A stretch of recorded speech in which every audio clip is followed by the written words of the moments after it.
Hello, and welcome back to the MeasureSquare iPad tutorials.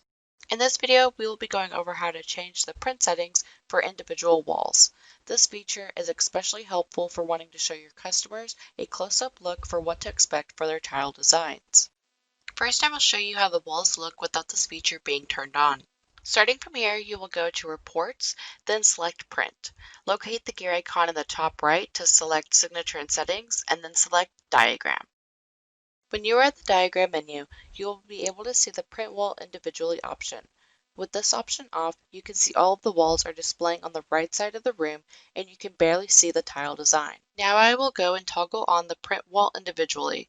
You can now see that the tile design a lot better on each wall displayed individually.